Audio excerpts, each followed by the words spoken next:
Hola, bienvenido a ese seminario sobre posicionamiento estratégico en tiempos de incertidumbre. Ok, entonces el contenido de lo que vamos a ver aquí es ese. Son dos sesiones. La primera tratamos de ver, después de unos conceptos introductorios, la cuestión de la cultura de excelencia como una ventaja competitiva. Después, cómo captar, ¿no? Información relevante del mercado y en base a esto hacer un plan estratégico que sea impactante y que al mismo tiempo se pueda ajustar dinámicamente a los cambios del entorno.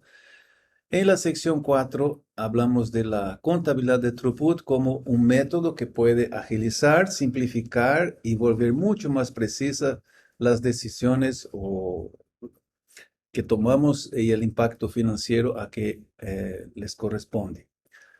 Ok, y en la próxima sesión, en el jueves, vamos a tratar de ver esos otros temas, ya buscando aterrizar en métodos que nos pueden ayudar a aumentar la resiliencia, ¿no? Y la competitividad de una empresa o una unidad de negocio. Iniciando aquí, y aquí hago una analogía. Suponga tiene dos atletas que tiene pretensiones olímpicas, quiere llegar a un nivel de desempeño olímpico, eventualmente ganarse una medalla olímpica. Entonces, supongo que sea atletismo el asunto.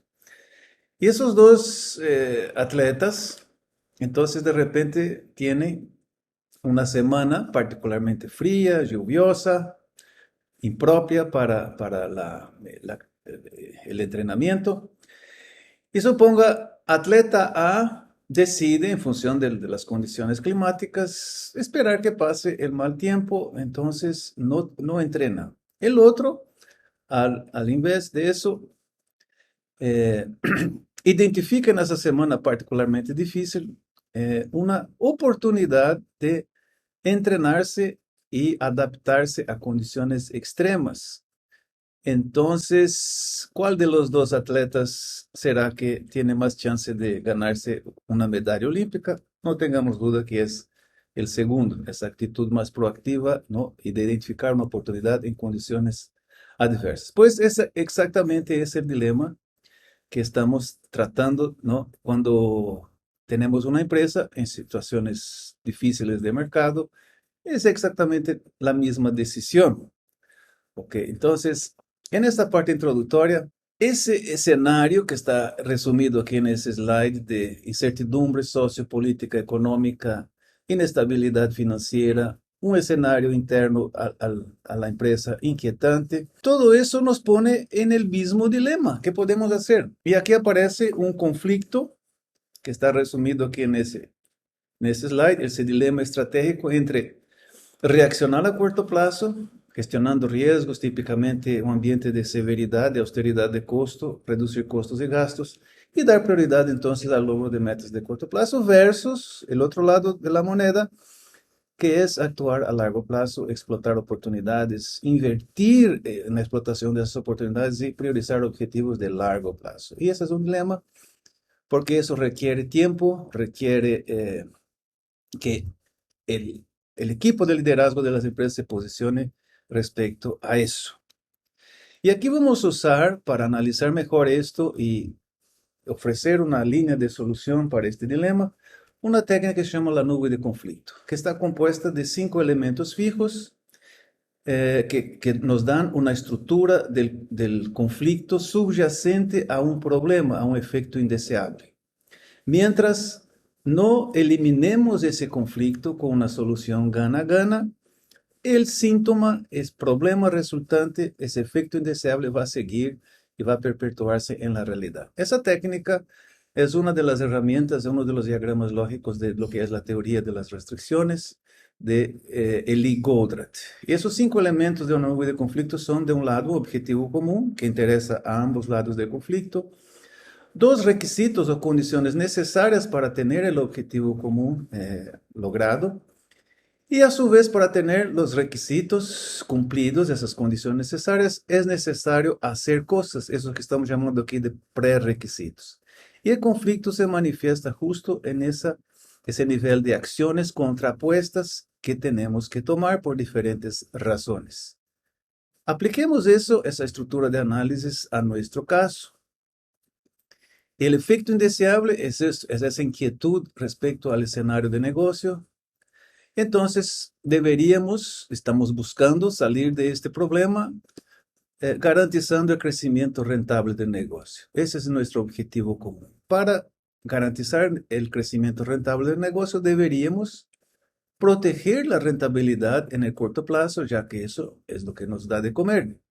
Y para proteger la rentabilidad en el corto plazo, deberíamos reaccionar a las presiones, a las cosas, ¿no? Inmediatas de corto plazo. Por otro lado, para garantizar el crecimiento rentable del negocio, el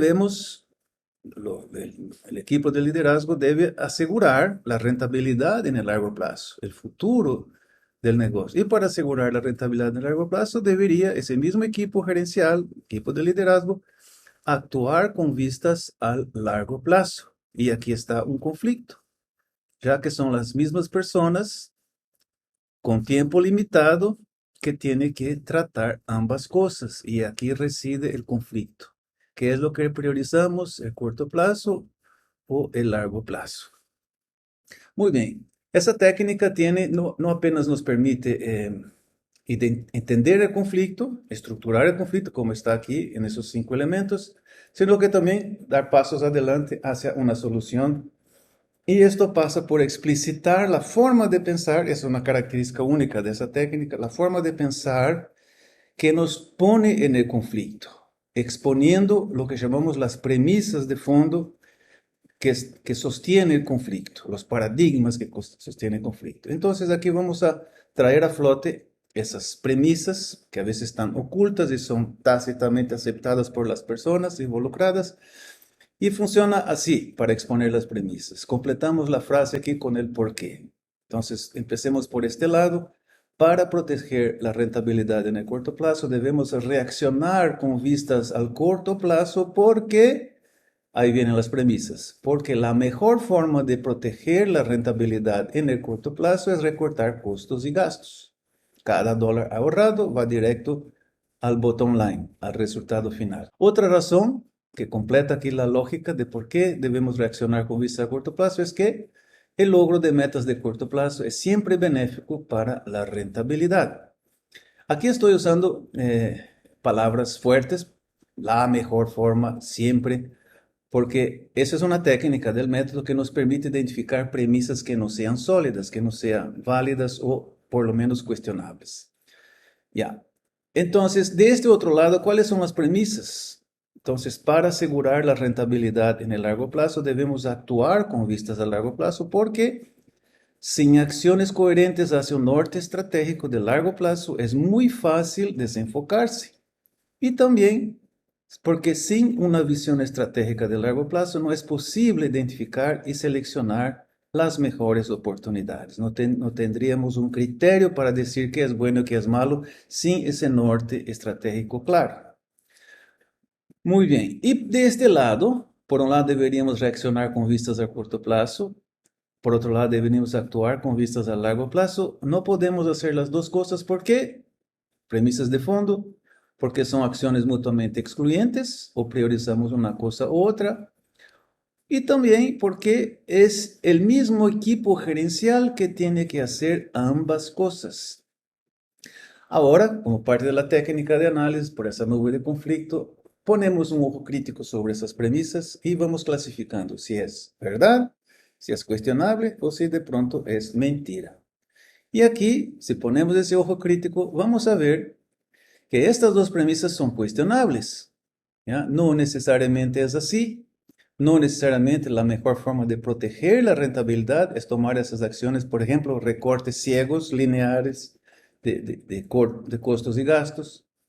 No siempre, ¿no? El logro de metas de corto plazo no siempre es benéfico para la rentabilidad. A veces tenemos que sacrificar en el corto plazo si es que tenemos claro el objetivo de largo plazo que tenemos que lograr. Entonces son premisas cuestionables. Ya de este otro lado vemos que esas dos, sí, a pesar de usar palabras fuertes también, es verdad, ¿no? Si no tenemos ese norte estratégico claro, es fácil desenfocarse y no podemos identificar y seleccionar las mejores oportunidades. Si paramos para pensar un poquito, así mismo es. De este otro lado, que estos dos extremos del conflicto sean acciones mutuamente excluyentes, no necesariamente, eso hasta es una mentira, ¿ya?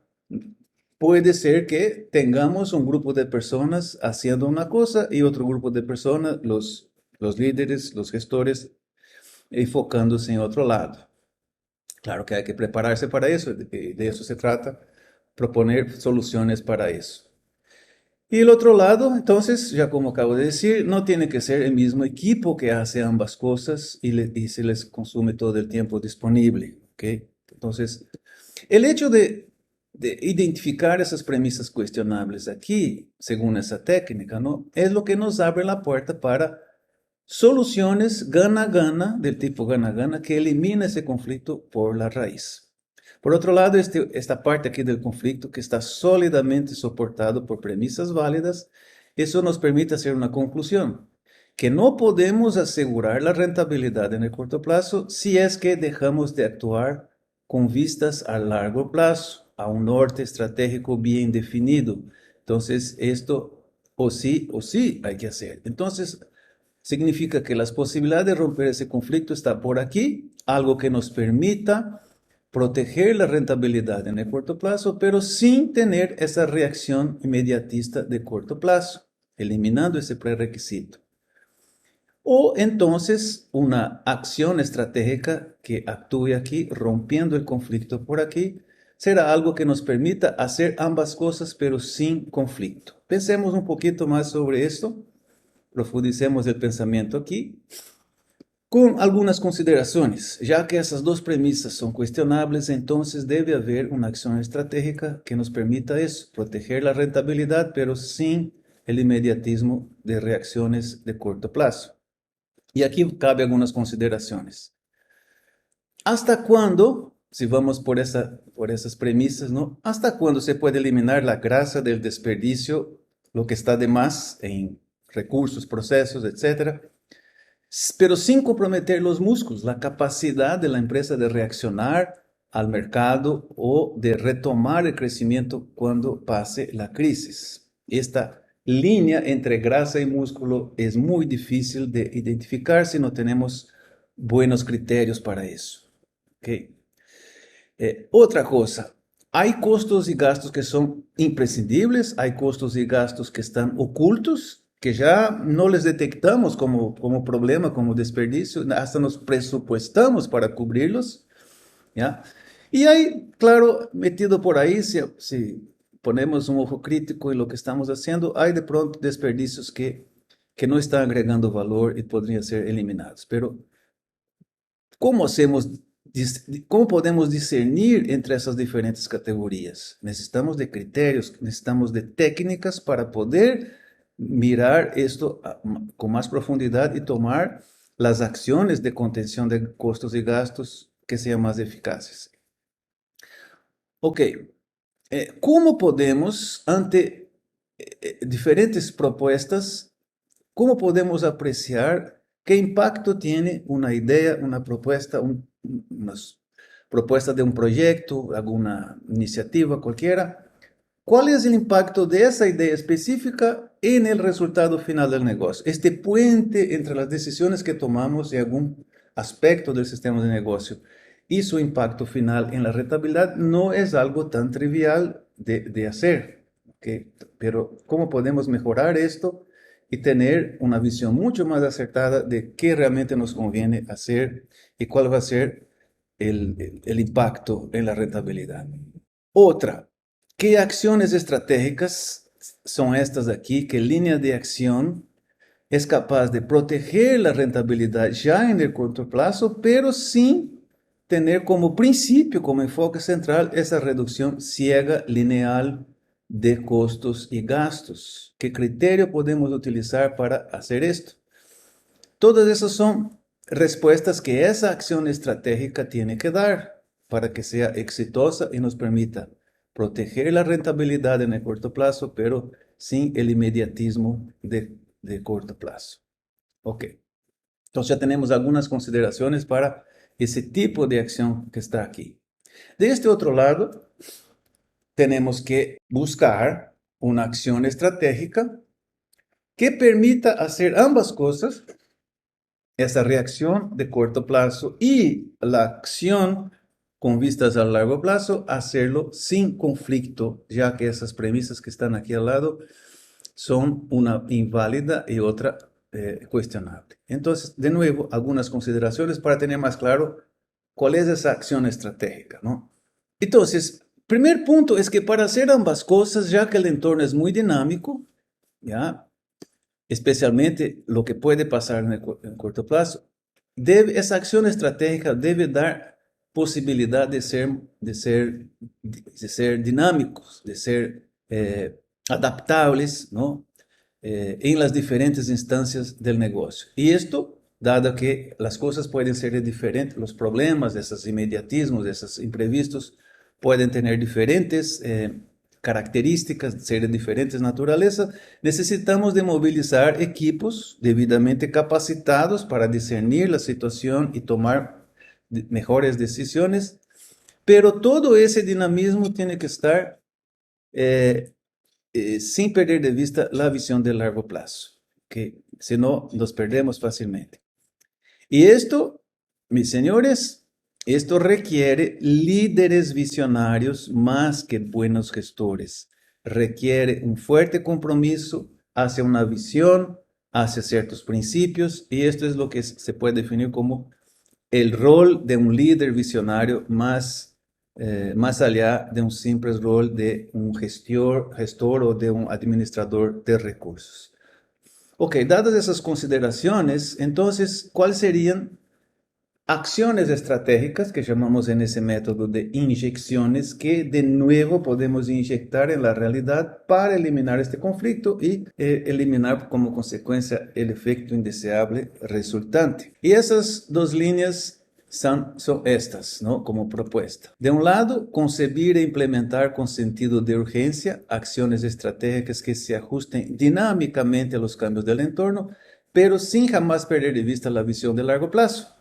Eso nos permitiría, haciéndolo bien, proteger la rentabilidad en el corto plazo porque estamos dinámicamente ajustándonos a lo que pueda suceder, pero sin un inmediatismo, ya que estamos guiados por el impacto de lo que hacemos en el corto plazo, el impacto de eso en nuestra visión de largo plazo. Y por otro lado, complementando esa línea de acción, instituir el trabajo de equipo en todos los niveles con base en nuevas competencias de innovación y mejora continua, más allá de los atributos específicos y conocimientos específicos de los cargos en cada área de especialidad, cada departamento. Ok, si hacemos eso, entonces vamos a poder hacer ambas cosas, pero sin conflicto, porque habrá gente capacitada que puede hacer esas reacciones y esos ajustes dinámicos en el corto plazo, mientras que libera tiempo, los gestores, los gerentes tienen disponibilidad para actuar de manera más estratégica hacia los objetivos de largo plazo. Esas son entonces las dos líneas de acción que vamos a cubrir y que nos permiten, como resultado, combinadas en un ambiente de negocios, darnos mayor resiliencia ante las dificultades, ¿no? En tiempos de incertidumbre y elevar nuestro nivel de competitividad.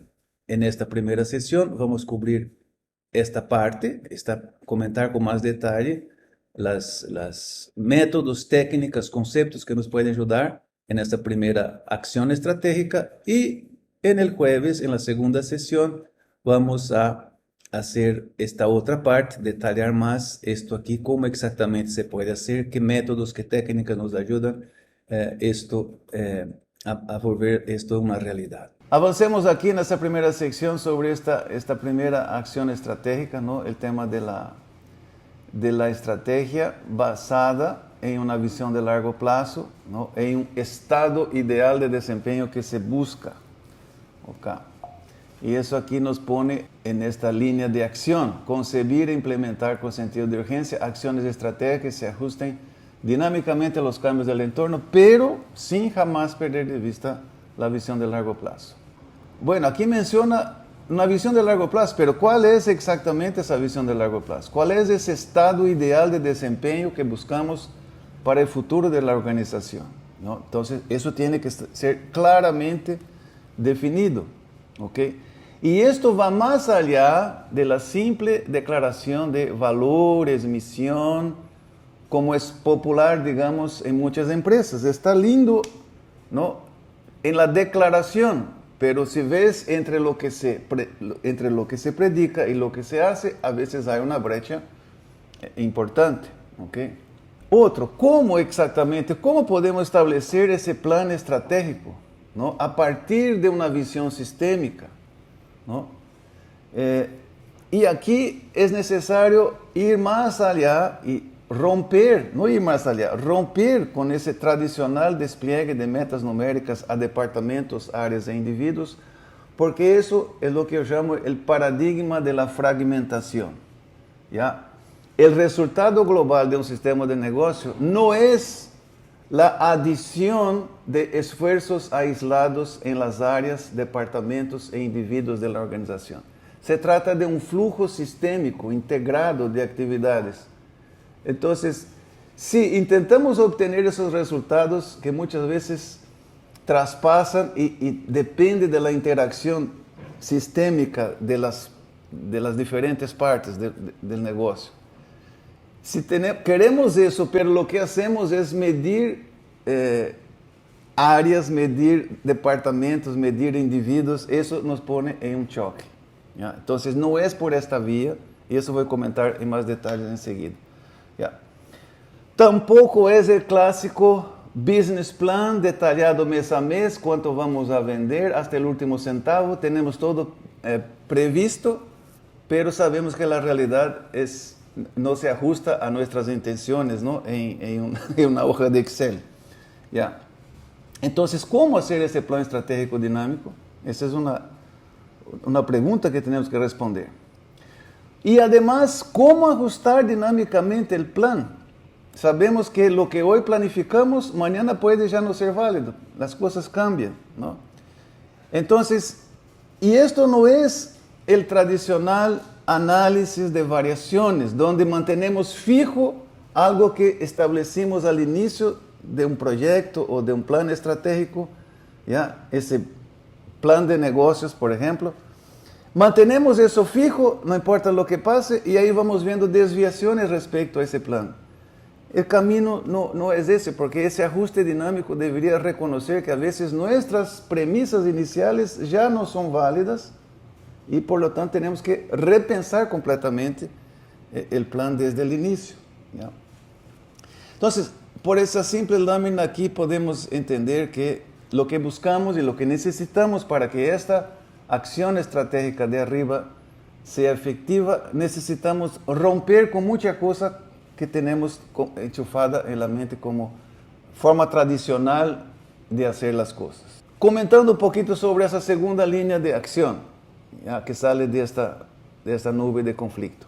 Queremos instituir el trabajo de equipo en todos los niveles con base en nuevas competencias de innovación y mejora continua. Bueno, aquí antes que nada hay que reconocer, ¿no?, que todos, virtualmente todos, no importa el tipo de trabajo que hace, ¿no?, y no importa su ranking jerárquico, todos los colaboradores tienen un potencial que debemos poner a servicio de la organización. Porque si no, no hace sentido hablar de trabajo de equipo, ¿ya? Entonces, si no creemos en eso, si no reconocemos las personas esa chispa interna, ¿okay?, entonces, claro, no vamos como gestores, como líderes, a motivarnos para poner a esa gente a trabajar, porque lo que queremos normalmente es, que cumplan nuestras órdenes, nuestros planes. Si no tenemos esa visión más amplia, incluyendo prácticas de reconocimiento de las personas, no solo de individuos, sino que también de equipos,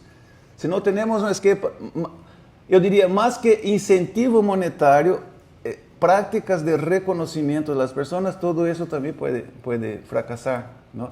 Entonces, eso vamos a desarrollar especialmente más en el jueves, vamos a abrir un poquito más ese tema. ¿Qué distintos tipos de equipos podría se establecer en la empresa? ¿Cuáles son esos diferentes naturalezas o formas de trabajo de equipo, ¿no? que puedan dar su mejor contribución. Y esto, cuando hablamos aquí de esos nuevos o distintos tipos de equipo, no son solo los equipos de áreas, los equipos de departamentos, con sus conocimientos especializados, sea en finanzas, en marketing, en logística, en producción, lo que sea. No es ir más allá de eso. Son otros tipos de configuración de equipo que estamos buscando. ¿Ya? ¿Por qué digo en esa lámina anterior, en esa, que no es esto, no es eso? Porque esto que venimos haciendo diariamente, tradicionalmente, muchas veces no funciona. ¿Ya? Y las evidencias están ahí que vivimos con problemas crónicos en el sistema de negocio. ¿Qué competencias son esas de innovación y mejora continua? ¿Ya? De acuerdo a la naturaleza de equipo, ¿qué es lo que tenemos que desarrollar para que puedan dar su mejor contribución? ¿No? ¿Qué tipo de know-how, qué tipo de conocimiento metodológico es necesario transferir a esas personas? Y esto va más allá de las habilidades de cargos, no es simplemente la formación académica que tenga una persona, ni siquiera el conocimiento específico y la experiencia acumulada que la persona tiene. Es necesario, eso todo es importante, pero es necesario aportar con otras competencias para que la gente pueda realmente actuar de manera innovadora y establecer una práctica de mejora continua, ¿no? ¿Cómo crear el ambiente propicio a la consolidación de una cultura de excelencia, ¿ya? En donde esas prácticas de innovación y mejora continua sean practicadas de forma sistemática, estructurada, en todos los niveles, produciendo como consecuencia a mediano y largo plazo una verdadera cultura de excelencia? ¿Cómo podemos hacer eso? ¿Ya?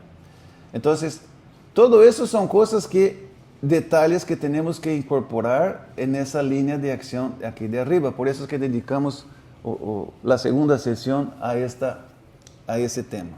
¿Ok? Muy bien. Entonces, como ya estamos anticipando, ¿no? Me parece muy apropiada esta frase de Albert Einstein, ¿no? No podemos resolver nuestros problemas con el mismo pensamiento que usamos cuando los creamos. ¿Ya? Entonces, esta frase reconoce que muchas veces nuestras propias prácticas que las definimos e implementamos en la organización y que han sido adecuadas en un dado momento de la evolución de la empresa, esas mismas prácticas a las cuales a veces nos aferramos acaban siendo la causa raíz en una nueva realidad, en una nueva dinámica del negocio donde ya esto no es válido, ¿no? Esas prácticas tradicionales. Ustedes van a ver que lo que vamos a comentar aquí muchas veces rompe con la forma tradicional de hacer las cosas. Ok. Y ahí está el desafío, porque no es fácil cambiar la manera de pensar. ¿Ya? Si fuésemos simplemente, ok, ponga a la gente en un curso, una capacitación de carácter técnico, una nueva técnica, nueva metodología, si fuera así de fácil, encontraríamos empresas excelentes en todos los lados. Pero el prerequisito para que la cosa sea sostenible, ¿no? en el mediano y largo plazo, es cambiar el chip, adoptar la filosofía que se genera, ¿ok?